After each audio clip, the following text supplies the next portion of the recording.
You think black mothers in the 1960s cooked soul food for flavor and tradition. Think again. Between 1960 and 1969, black mothers cooked soul food for survival, calculated on Sunday nights in segregated kitchens with cracked linoleum floors, before coming home to cook their own dinners.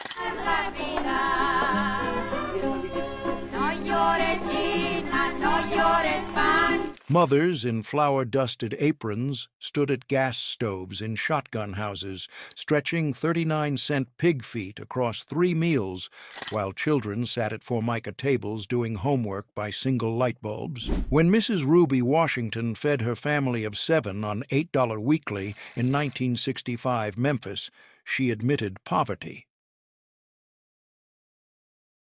In 1963, black mothers made chitterlings, a Sunday dinner of cleaned pig intestines boiled for 6 hours with onions and bay leaves, sliced and fried crispy, served with hot sauce and white bread in segregated neighborhoods where grocery stores charged black families higher prices than white customers 3 blocks away. Mrs. Louise Harper in Birmingham made them for 67 cents per pound, 59-cent chitlins from colored section butcher, 8-cent hot sauce. She cleaned them Saturday nights when children were asleep because the smell lasted until Tuesday. The chitlins filled 8 plates with gray-brown strips that tasted like vinegar and survival. They fed 8 people for $3.21, $32 today. That same meal costs $67 now.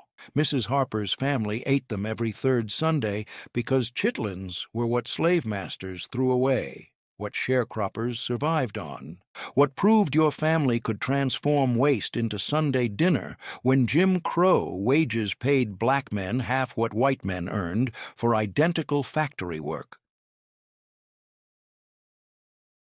In 1965, black mothers made smothered pork neckbones, a Monday dinner of neckbones browned in lard, smothered with onions and flour gravy, served over white rice in kitchens where roaches crawled behind stoves despite weekly raid applications. Mrs. Dorothy Jenkins in Atlanta made them for 43 cents per pound, 37-cent neckbones, 4-cent onions, 2-cent flour. She cooked them Monday nights when weekend domestic work wages of $6 bought groceries for 7 dinners, feeding 6 people. The neckbones filled 6 plates with brown gravy that tasted like poverty and persistence. They fed 6 people for $1.89, $18.50 today. In 1962, black mothers made pig feet stewed in vinegar, a Tuesday dinner of split pig feet boiled with vinegar, bay leaves, and hot peppers until tender, eaten with hands at kitchen tables covered with newspaper in neighborhoods where police cruised past every hour after dark. Mrs. Evelyn Thomas in Chicago made them for 29 cents per pound, 24-cent pig feet, 3-cent vinegar, 2-cent peppers. She served them Tuesday nights when her husband's stockyard wages of $47 weekly bought groceries after rent consumed $36. The pig feet filled 7 plates with gelatinous meat that tasted like vinegar and struggle. In 1964, black mothers made hog maws with onions, a New Year's Day dinner of cleaned pig stomach stuffed with sausage and onions, boiled until tender, sliced and served with black-eyed peas in homes where families couldn't afford Christmas presents, but cooked elaborate New Year's meals for luck. Mrs. Bernice Crawford in New Orleans made them for 79 cents per pound, 69-cent hog maws, 8-cent onions, 2-cent sausage scraps from Butcher's Favor. She cleaned them New Year's Eve while children watched Dick Clark on the neighbor's TV. In 1966, black mothers made pig ears fried crispy, a Saturday snack of boiled pig ears sliced thin, dusted with cornmeal, fried in lard until crunchy, eaten while watching Gunsmoke in living rooms where plastic covered furniture to preserve it for the next generation. Mrs. Gladys Peterson in Detroit made them for 19 cents per pound, 16-cent pig ears, 2-cent cornmeal, 1-cent lard. She fried them. Mrs. Peterson's children fought over the crispiest pieces because cartilage fried correctly tasted like candy, and Saturday pig ears meant the week's grocery budget stretched successfully when factory overtime was denied to black workers regardless of seniority. It proved fried poverty still tasted like Saturday celebration. These weren't soul food traditions passed down for flavor. They were survival tactics executed in segregated kitchens, where black mothers stretched $8 weekly across 7 dinners for families of 8. When Mrs. Sarah Mitchell cooked pig feet, hog maws, and chitterlings in 1965 Memphis, she fed her family using cuts white butchers threw away, parts that cost 30 cents per pound when ground beef cost 95 cents. And remained financially impossible. Her children ate pig intestines, pig stomachs, and pig ears without complaint, because complaining meant you weren't grateful for food when Jim Crow wages paid black workers half what white workers earned. In 1961, black mothers made pigtails in lima beans, a Wednesday dinner of pigtails boiled with dried lima beans until the fat melted into the beans, served with cornbread in homes where fathers worked 2 jobs but still qualified for commodity food assistance. Mrs. Virginia Brown in Baltimore made it for 37 cents per pound, 29-cent pigtails, 6-cent dried limas, 2-cent onion. She cooked it Wednesday nights when Tuesday's leftovers were gone and payday was Friday, but the pantry couldn't wait. The pigtails filled 7 bowls with white beans that tasted like pork fat and persistence. They fed 7 people for $2.18, $21.40 today. That same meal costs $31.80 now.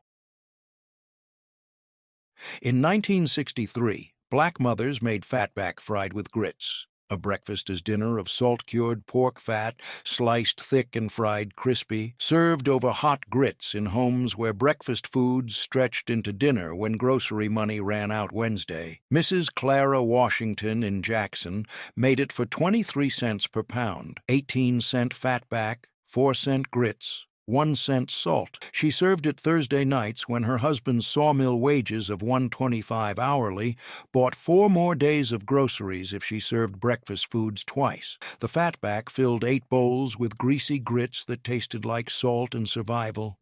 It fed 8 people for $1.67, $16.40 today. That same meal costs $22.90 now. In 1967, black mothers made cracklins, a Saturday snack of pork skin with fat attached, fried in cast-iron pots until puffy and crunchy, eaten by the handful in kitchens where grease splattered onto walls that hadn't been painted since 1952. Mrs. Annie Mae Johnson in Houston made them for 27 cents per pound, 22-cent pork skin from colored section butcher, 5-cent lard for frying. She fried them Saturday mornings when her housekeeping wages of $18 weekly bought weekend groceries after bills consumed everything else. The Cracklins filled 6 bowls with crunchy pieces that tasted like salt and survival. They fed 6 people for $1.54, $15.10 today. That same snack costs $26.40 now. In 1962, black mothers made hoecakes with pot liquor, a slave-era dinner of cornmeal, water-salt batter, fried into flat cakes, served with pot liquor, greens cooking liquid, in homes where grandmothers remembered slavery and mothers remembered sharecropping and children attended newly integrated schools under police protection. Mrs. Rosa Lee Williams in Little Rock made them for 14 cents, 9-cent cornmeal, 3-cent lard, 2-cent salt. She fried them Monday nights when her laundry wages of $16 weekly bought 5 more days of groceries after Sunday church tithe. The hoecakes filled 7 plates with flat cakes that tasted like poverty and history. They fed 7 people for 98 cents, $9.60 today. That same meal costs $18.30 now. Mrs. Williams's children soaked hoecakes in pot liquor because cornmeal cakes had no flavor without liquid, and her grandmother picked cotton for 50 cents daily when hoecakes cost nothing if you grew the corn yourself. It proved 3 generations ate identical poverty meals spanning slavery to integration, made them for 54 cents. 39-cent canned salmon, 8-cent crackers, 5-cent egg, 2-cent tomato sauce. She fried them. Friday nights, when her husband's post office wages of $78 a weekly seemed middle class until groceries consumed $15. The croquettes filled 6 plates with pink patties that tasted like canned fish and aspiration. They fed 6 people for $3.24, $31.80 today. That same meal costs $28.50 now. Mrs. Foster's children picked out visible bones because eating fish spine meant your family was too poor to afford boneless cuts. And canned salmon proved black middle-class status. In 1964, black mothers made smothered liver and onions, a Tuesday dinner of beef. Liver sliced thin, dusted with flour, smothered with onions and brown gravy until tender, served with rice in homes where mothers forced children to eat it because liver builds blood when anemia from poor nutrition was common. Mrs. Mattie Robinson in St. Louis made it for 39 cents per pound. 31-cent liver, 6-cent onions, 2-cent flour. She cooked it Tuesday nights when her hospital cleaning wages of $1.40 hourly bought midweek groceries. The liver filled 6 plates with brown gravy that tasted like iron and medicine. And her mother survived Alabama poverty on liver when it was cheapest protein available at 12 cents per pound in 1935. It proved liver built blood across 2 generations of anemia. In 1966, black mothers made smothered cube steak with onions, a Sunday dinner of tenderized round steak pounded flat, dredged in flour. Mrs. Dolores King in Memphis made it for 67 cents per pound, 59-cent cube steak, 6-cent onions, 2-cent flour. She cooked it Sunday afternoons after church when her husband's sanitation wages of $1.55 hourly seemed generous until compared to white sanitation workers earning $2.25. The cube steak filled 8 plates with brown gravy that tasted like Sunday and struggle. It fed 8 people for $3.89, $38.20 today. That same meal costs $42.60 now. Mrs. King's family ate it with reverence because cube steak was real beef, not organ meat, not pig scraps, and Sunday cube steak proved the family survived another week when sanitation wages of $62 weekly bought groceries, rent, and nothing extra in segregated Memphis neighborhoods. Nobody makes smothered cube steak anymore because modern black families don't serve tenderized round steak as Sunday's best meal. It disappeared when better beef cuts became affordable, when smothered became restaurant menu term instead of cooking method for cheap beef. When admitting your family considered cube steak, Sunday dinner became story about pre-civil rights, economic struggle, instead of typical Sunday meal, when sanitation work paid black men $62 weekly in 1966. In 1963, black mothers made oxtails with butter beans, a Saturday dinner of beef-tail segments braised with onions until meat fell off bone. Mrs. Ernestine Davis in New Orleans made it for 49 cents per pound, 41-cent oxtails, 6-cent dried butter beans, 2-cent onion. She cooked it Saturday afternoons when her husband's dock worker, wages of $87 weekly, bought weekend protein that wasn't organ meat.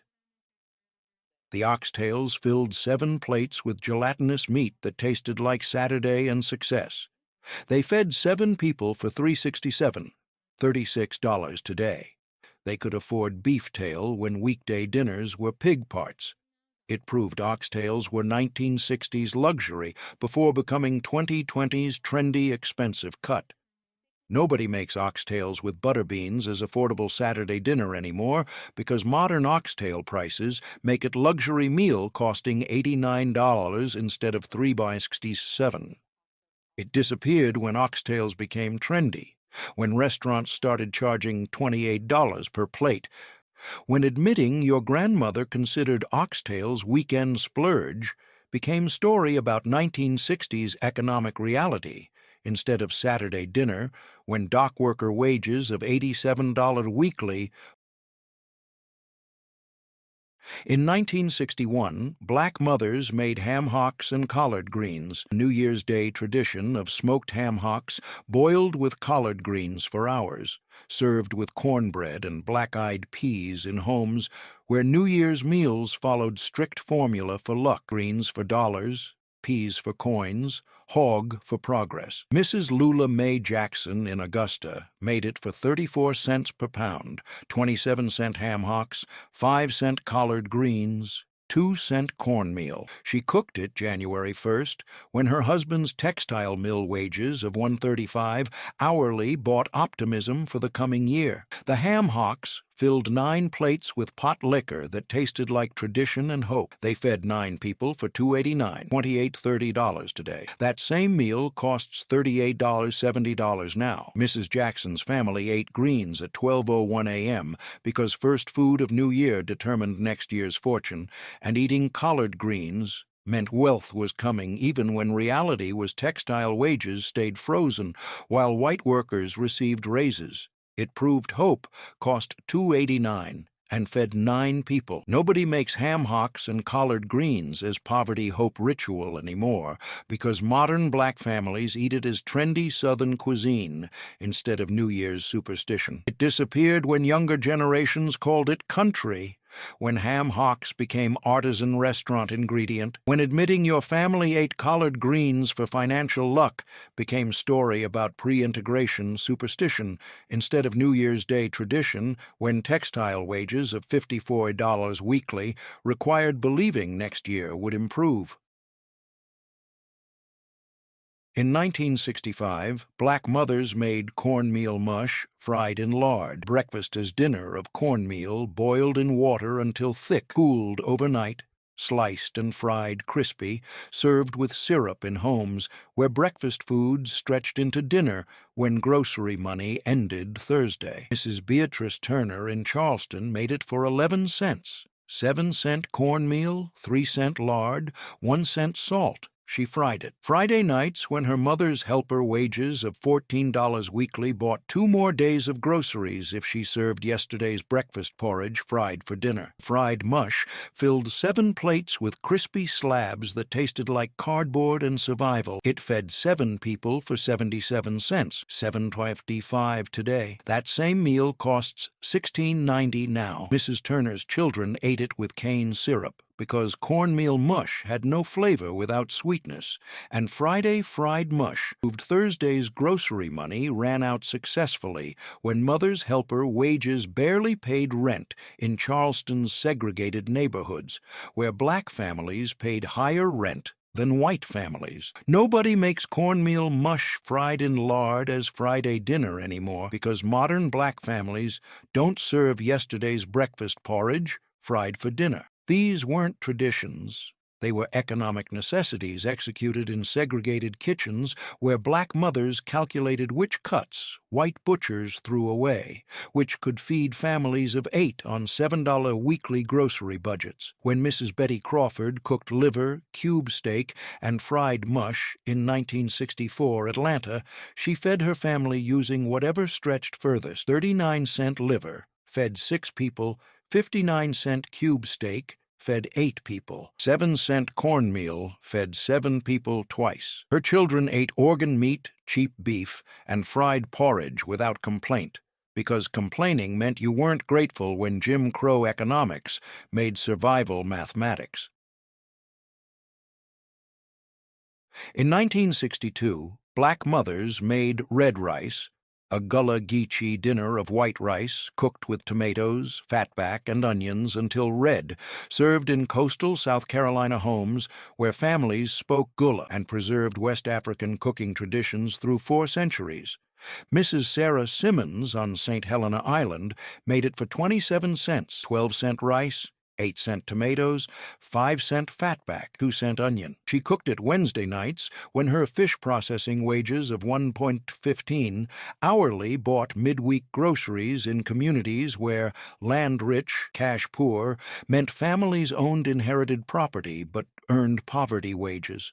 Nobody makes Gullah red rice outside coastal South Carolina anymore because younger black generations never learned the tradition, moved to cities, forgot West African cooking methods. In 1967, black mothers made neckbones and cabbage, a Thursday dinner of pork neckbones boiled with cabbage until meat fell off bone, served with cornbread in homes where Thursday was almost Friday, and groceries needed to stretch one more day until weekend wages arrived. Mrs. Willie Mae Henderson in Cleveland made it for 31 cents per pound, 26-cent neckbones, 4-cent cabbage, 1-cent onion. She cooked it Thursday nights when her husband's steel mill wages of 2 by 10 hourly seemed generous until rent consumed $140 monthly in overcrowded Central Avenue neighborhood. The neckbones filled 6 plates with boiled cabbage that tasted like Thursday and endurance. They fed 6 people for $2.70, $21.30 today. That same meal costs $26.80 now. Mrs. Henderson's children sucked marrow from neckbones because wasting edible parts disrespected the sacrifice, and Thursday neckbones meant the grocery budget stretched successfully when steel mill wages paid black workers $84 weekly. Good money until compared to white steel workers earning $112 for identical work in same Cleveland factories. Nobody makes neckbones and cabbage as Thursday survival meal anymore because modern black families don't serve dinners timed to stretch budgets until Friday payday. In 1964, black mothers made fried chicken gizzards, a Friday snack of chicken gizzards cleaned, boiled tender, dusted with seasoned flour, fried crispy, eaten by hand in living rooms where families gathered around single TVs watching Shindig, in homes where TV antennas required constant adjustment for reception.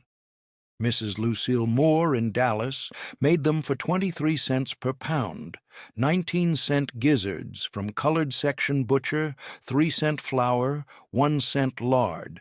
She fried them Friday nights when her waitress, wages of $22 weekly plus tips, bought weekend groceries after rent consumed everything else. The gizzards filled 6 plates with chewy nuggets that tasted like chicken and poverty. They fed 6 people for $1.38, $13.50 today. That same snack costs $21.70 now. Mrs. Moore's children fought over crispiest pieces because fried gizzards were cheaper than whole chicken, 19 cents versus 49 cents per pound, and Friday fried gizzards proved the week's budget succeeded when waitress wages barely covered rent in South Dallas, where landlords charged black families $45 monthly for houses with outdoor toilets. In 1966, black mothers made chicken livers with gravy, a Monday dinner of chicken livers sautéed with onions, simmered in flour gravy, served over rice in homes where organ meat provided iron for children whose diets lacked nutritional variety because vegetables cost more than commodity starch. Mrs. Ida Bell Turner in Mobile made them for 29 cents per pound, 24-cent chicken livers, 3-cent onions, 2-cent flour. She cooked them Monday nights when her husband's shipyard wages of $1.75 hourly bought 5 more days of groceries after weekend spending. The livers filled 7 plates with brown gravy that tasted like iron and necessity. They fed 7 people for $1.96, $19.20 today. That same meal costs $26.40 now. Mrs. Turner's children gagged on metallic taste, but ate every bite because clinic nurses said their anemia required liver twice weekly, and chicken livers cost half what beef liver did when 24 cents fed 7 people. It proved organ meat prevented anemia when health care was segregated and expensive.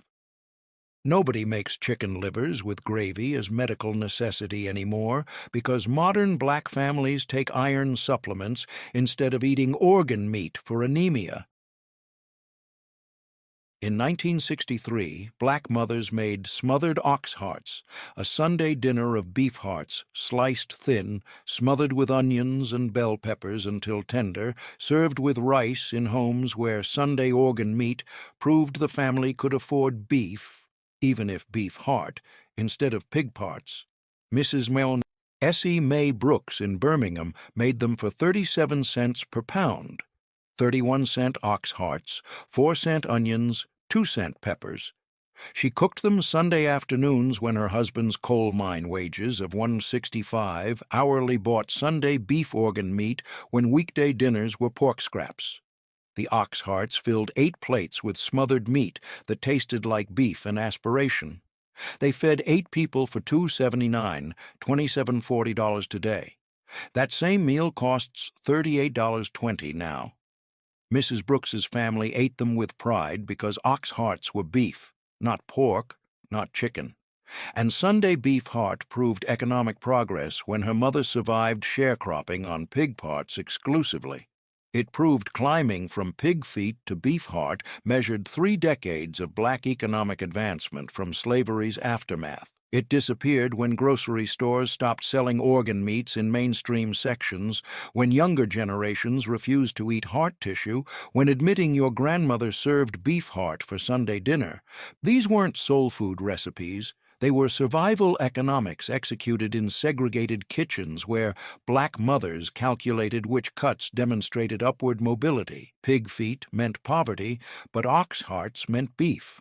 When Mrs. Rosa Bell Mitchell cooked gizzards, chicken livers, and ox hearts in 1965 Montgomery, she fed her family using organ meats that cost 25 cents per pound when ground beef cost 99 cents and remained impossible for families earning $64 weekly under Jim Crow wage systems.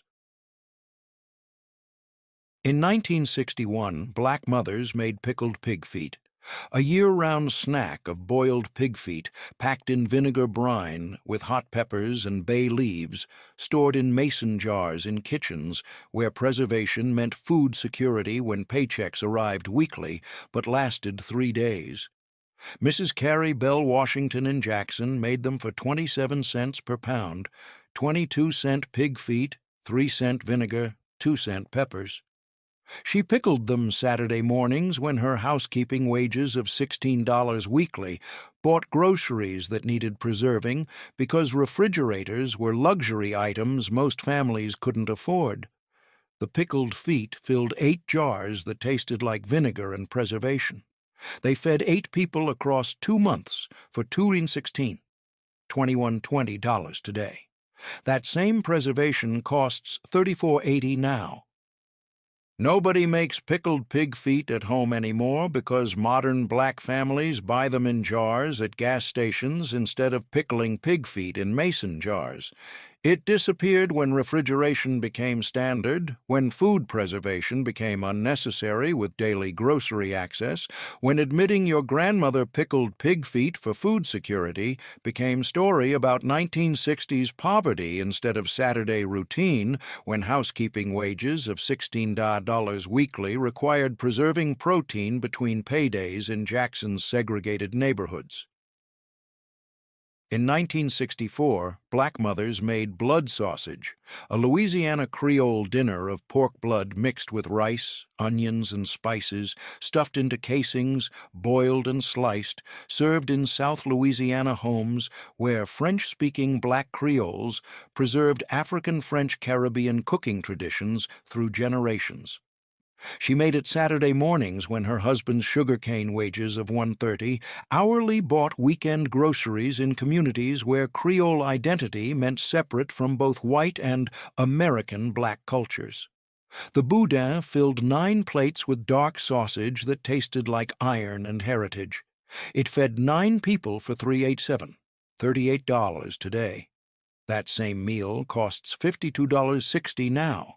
It disappeared when butchers stopped selling pork blood, when younger generations refused to eat blood-based foods, when admitting your grandmother cooked with pig blood became story about unique Creole heritage instead of Saturday dinner, when sugarcane wages of $52 weekly bought groceries for families, preserving 3-continent culinary traditions.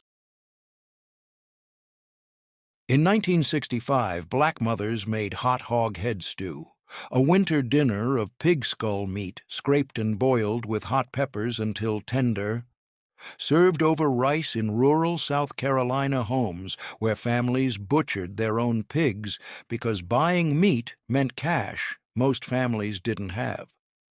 Mrs. Minnie Lee Brown on John's Island made it for 39 cents for entire hoghead, 33-cent hoghead from neighbors' pig butchering, 4-cent hot peppers, 2-cent onions. She cooked it December Saturday when her husband's farming wages of $1.10 hourly bought winter groceries. The stew filled 11 plates with spicy meat that tasted like poverty and resourcefulness. It fed 11 people for $3.63, $35.60 today. That same meal costs $67.80 now. Mrs. Brown's family ate every part of the pig skull, cheek meat, tongue, brain, because it proved rural black families butchered their own pigs. Nobody makes hot hog head stew anymore because modern black families don't butcher pigs, don't scrape meat from pig skulls. In 1962, black mothers made brain sandwiches, a St. Louis.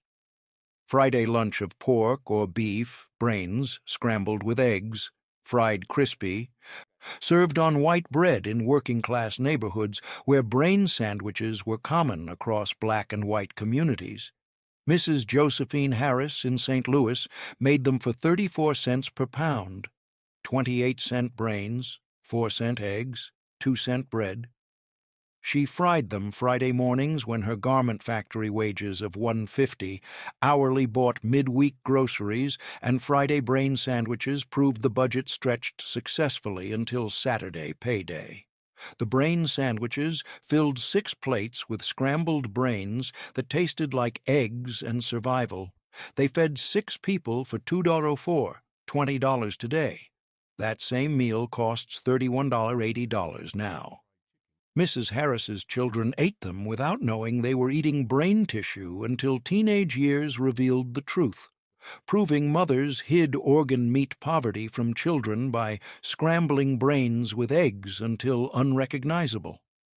It proved scrambled brain looked like scrambled eggs when poverty required eating pig brain, but shame required hiding it. Nobody makes brain sandwiches anymore because modern black families don't eat neural tissue after mad cow disease warnings made brain consumption dangerous. It disappeared when health codes banned selling mammal brains, when younger generations learned they'd been eating brain tissue, when admitting your mother scrambled pig brains for Friday sandwiches. In 1967, black mothers made smothered chicken necks, a Wednesday dinner of chicken necks, browned and smothered with onions and flour gravy until meat fell off neckbones, served with rice in homes where chicken necks cost 1/3 what whole chickens did. Mrs. Betty Lou Simmons in Detroit made them for 17 cents per pound, 14-cent chicken necks, 2-cent onions, 1-cent flour. She cooked them Wednesday nights, when her assembly line wages of $2.15 hourly seemed generous until rent consumed $165 monthly in 8 Mile neighborhood, where white residents fled when black families moved in. The chicken necks filled 7 plates with brown gravy that tasted like poverty and persistence. They fed 7 people for $1.19, $11.70 today. Mrs. Z. Simmons's children sucked meat from neck bones because chicken necks were 80% bone, And Wednesday chicken necks proved the grocery budget stretched successfully when assembly wages of $86 weekly bought groceries after rent consumed 40% of income in neighborhoods. Nobody makes smothered chicken necks anymore because modern black families don't serve chicken necks as Wednesday dinner. It disappeared when grocery stores stopped selling chicken necks except in ethnic specialty sections, when younger generations refused to suck meat from neck bones. When admitting your mother served chicken necks for dinner became story about 1960s poverty instead of typical Wednesday meal, when assembly wages of $86 weekly bought groceries, but redlining trapped families in neighborhoods, losing property values as